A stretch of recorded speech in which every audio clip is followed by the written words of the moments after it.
ఓం శ్రీ గురుభ్యో నమ. గం గణాధిపతయే నమ. శ్రీమాత్రే నమ. ఈరోజు మనము 2026 జూలై మాస ఫలితాల అంతర్భాగంగా ద్వాదశ రాశుల గోచార వివరాలు తెలుసుకుందాము. ముందుగా తీసుకున్నట్లయితే శని భగవంతుడు వచ్చేసి మీనరాశిలో ఉన్నారు. రాహు వచ్చేసి కుంభరాశి, చంద్రుడు వచ్చేసి ధనురాశి, కేతు వచ్చేసి సింహరాశి, బుధ శుక్ర గురువు కర్కాటక రాశి, రవి వచ్చేసి మిథున రాశి, కుజుడు వచ్చేసి వృషభ రాశి. మనకు 4వ తేదీ సింహంలోకి శుక్రుడు వెళ్ళిపోతాడు జూలై. అలాగే 7వ తేదీ మిథునంలోకి వక్రించిన బుధుడు వెళ్ళిపోతాడు. కర్కాటకం నుంచి వక్రించి మళ్ళా మిథునం ప్రవేశం చేస్తాడు. 29వ తేదీ మళ్ళా కర్కాటకంలోకి బుధుడు వక్రత్యాగం చేసుకొని వస్తాడు. 17వ తేదీ సూర్యనారాయణుడు ఈ యొక్క మిథున రాశి నుంచి కర్కాటక రాశిలోకి ప్రవేశిస్తారు. ఇది గోచారం. మకర రాశి, మకర లగ్నం తీసుకున్నట్లయితే ఉత్తరాషాఢ నక్షత్రం 3 పాదాలు, అలాగే శ్రవణం 4, ధనిష్ట 2 పాదాలు కలిపి ఈ యొక్క మకర రాశి మకర లగ్నం కిందకి వర్తిస్తుంది. మీ రాశాధిపతి 2వ ఇంటాధిపతి బృహస్పతి, శని మీకు 3వ ఇంట్లో ఉన్నాడు. చక్కగా మీ జీవితం బాగుంటుంది. జీవిత భాగస్వామితో అన్యోన్యంగా ఉంటుంది వివాహమైన వారికి. అలాగే వివాహం కాని వారికి వివాహ ప్రక్రియలు తొందరగా కలిసి వచ్చే అవకాశం ఉంది. పెళ్ళైన వారికి, పిల్లలకి, పెళ్ళి కాని వారైతే వాళ్ళకి జీవిత భాగస్వామితో పాటు మంచి మంచి అవకాశాలు కూడా ఆగమంతోనే మీకు మంచి జరిగే అవకాశం ఎక్కువగా ఉంది. అలాగే మీకు రాహు 2లో ఉన్నాడు కాబట్టి కోపం, విపరీతమైనటువంటి కోపం, తమ కోపం మీద తమకు శత్రువు అన్నట్టుగా ఉంటుంది మీ పరిస్థితి. ఉద్యోగంలో విపరీతమైనటువంటి ప్రెషర్స్ ఉంటాయి.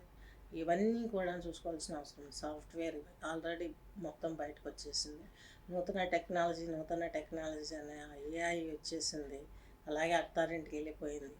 దాన్ని ఎవరు ఇంకా మొహం చూడరు. ఎందుకంటే మానవ వనరులకు కూడా భగవంతుడు చూసారా, గురువు కర్కాటకం రాగానే అది తీసేశాడు.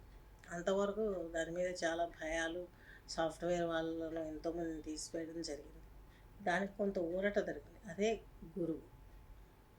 అదే శుక్రుడు అంటే ఈ టెక్నాలజీని ఇచ్చేవాడు, కంటిన్యూగా ఇచ్చి మనుషులు ఏమైపోయినా ఆయన ఏంది టెక్నాలజీ అంతా ఫాస్ట్ కల్చర్ ఇలాంటి వాటిని మోటివేట్ చేస్తారు. వాటికి వ్యతిరేకంగా ఇచ్చేవాడు దేవగురు. కాబట్టే మనకు ఏ బాధ పోయింది అన్నట్టు. దీని గురించి సాఫ్ట్వేర్ వాళ్ళకు కూడా మంచి జాబ్స్ వస్తాయి. కొంచెం నిదానంగా అప్పులు తీసుకునే బాలం కూడా కుదురుతుంది.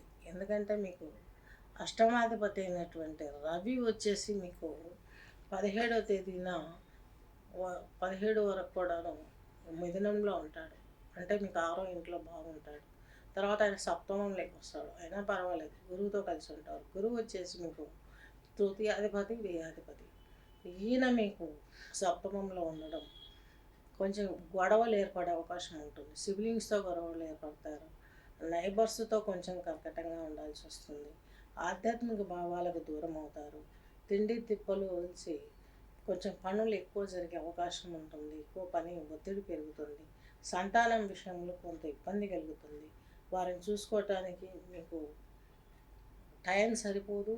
వాళ్ళ ఆరోగ్యం అంతంత మాత్రంగానే ఉంటుంది.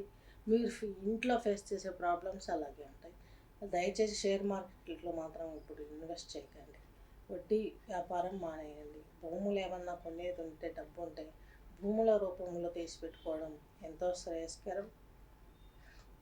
ఇంతకంటే ఎక్కువ ఆలోచించాల్సిన అవసరం కూడా లేదు.